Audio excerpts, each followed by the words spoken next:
안녕하세요. 변복 목사의 아침 묵상 2024년 5월 19일 주일 아침입니다. 오늘은 잠언 24장 15절로 16절 말씀을 통해서 용서받은 의인의 삶, 이런 제목으로 말씀 묵상의 은혜를 나누겠습니다. 거룩한 주일, 오늘도 주님을 예배하면서 더 깊이 주님을 알길 원하고 진실로 후반전의 삶, 주님과 더욱 깊은 교제와 주님의 이끄심을 받는 그런 시간이 되기를 정말 갈망합니다. 주님, 당신을 예배합니다. 이날 주님 어떤 말씀으로 인도하실까? 본문에는 27번째 선인들의 교훈이 나옵니다. 15, 16절 악한 자여 의인의 집을 엿보지 말며 그가 쉬는 처소를 헐지 말지니라. 대저 의인은 7번 넘어질지라도 다시 일어나려니와 악인은 재앙으로 말미암아 엎드려지느니라. 메시지 성경으로 다시 한번 읽습니다. 선한 사람의 삶을 방해하지 말고 그를 이기려 들지 마라. 아무리 쓰러뜨려도 하나님께 충성하는 사람은 오래 넘어져 있지 않고 다시 일어나며 악한 사람은 넘어져 영영 일어나지 못하기 때문이다. 이걸 조금 더 의역 겸해서 이거를 해석을 해본다면 의인의 삶을 악인들이 아무리 건드려도 하나님께서 저를 다시 일어나게 하시니 그 건드림은 무익하고 오히려 그렇게 건드리느라고 친 너의 덫이 너를 걸려 넘어지게 할 것이다. 이렇게 번역할 수 있을 것 같습니다. 의인 즉 선한 사람들의 삶을 향한 하나님의 의지적 선언이죠. 방해하지도 말고 이기려 하지도 마라. 유진 피터슨 목사의 번역은 매우 의미심장하게 들려집니다. 방해할 수도 이길 수도 없다는 말인 거지요. 아멘입니다. 삶이란 자리를 살아가면서 악인의 방해가 나를 힘들게 한다고 생각하기 쉽습니다. 아니, 악인들 때문에 의인의 길을 걸어갈 수 없다고 말하기도 하지요. 그러나 성경은 결코 그렇게 말하고 있지 않습니다. 악인이 방해는 할 수 있어도 이길 수는 없고 반드시 다시 일어나게 한다는 것입니다.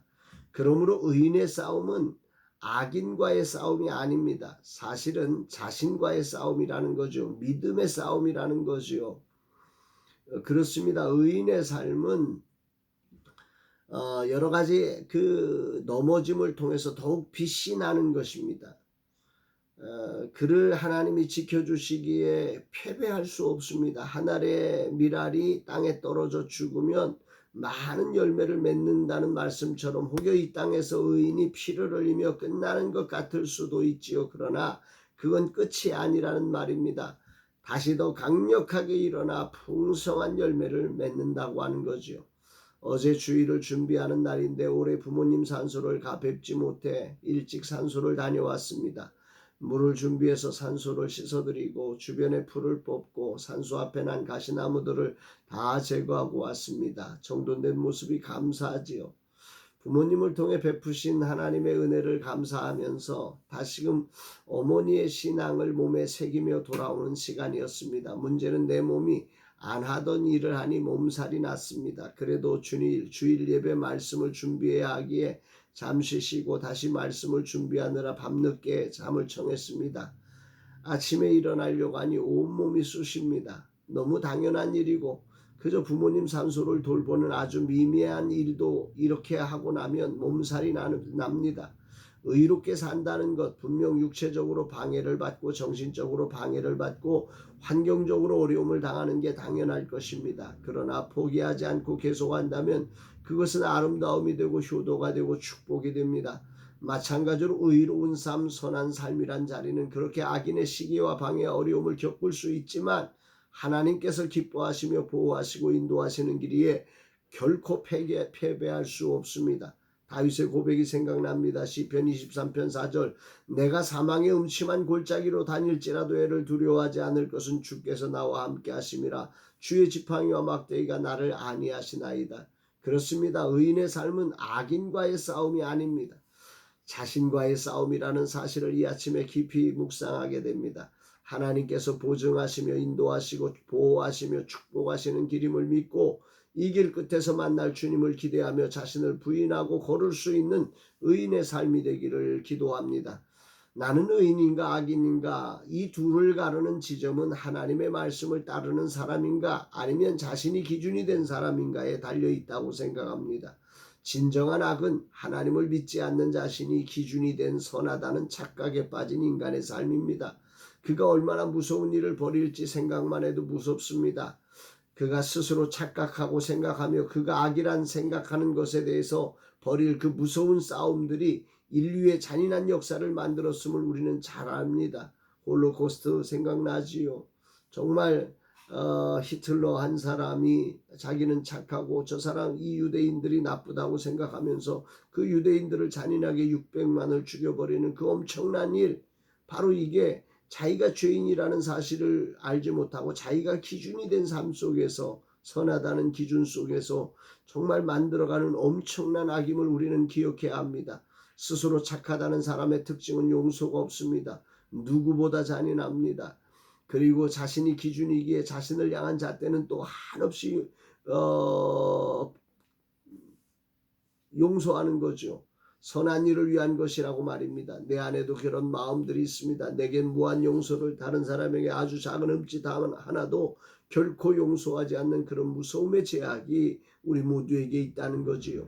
주님이 하셨던 말씀, 내 안에 들보를 빼라는 말씀을 생각하게 됩니다.